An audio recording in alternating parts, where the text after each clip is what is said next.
Gada ng sarong 6 anyos na lalaki kan mabutod sa salog sakop kan Ginubatan Albay, alas 5:30 nin hapon kaining Biyernes, Enero 10. Pigbisto ang biktima na residente kan Purok 5, Barangay San Francisco, parehong Banwaan. Susog sa investigasyon, nagpalayog nin buradol ang biktima sa luwas kan sa indang harong, alagad na dalinas ini sa dike hasta sa maulog sa salog sundo sa ini anudon.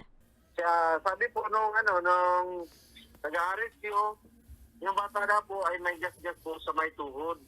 Baka nadulas po doon ng bata doon kasi po nga po naulan, madulas yung dike, nadulas siya doon at tuloy-tuloy siya sa ilog. Yung ilog po, ilang araw na po tayong naulan, kaya po ang ilog po ay malakas po ang agos ng tubig sa ilog. Kaya, hindi man po marunong maglangoy yung bata, inanon siya ng tubig, from Purok 5, Barangay San Francisco, and then dito po siya natagpuan sa may Purok 1 na po ng same barangay. Sa impormasyon, nagkapirang minor de edad ang nakahiling sa biktima na nagpapataw-pataw sa salog sakop kan Purok 1, parehong barangay. Duwang concerned citizen man na napaagi sa lugar ang pigbalong i-revive ang biktima, alagad pigdeklarang dead on arrival sa ospital.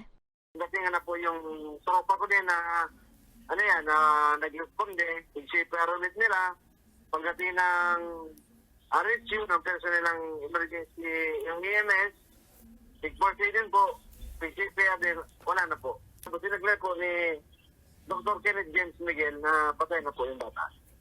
Katakod kay niliwat na nagpagirumdom ang Ginubatan MPS sa mga magurang na maigot na bantayanan sa indang mga minor de edad pang-aki nga ni maiwasan ang siring na trahedya.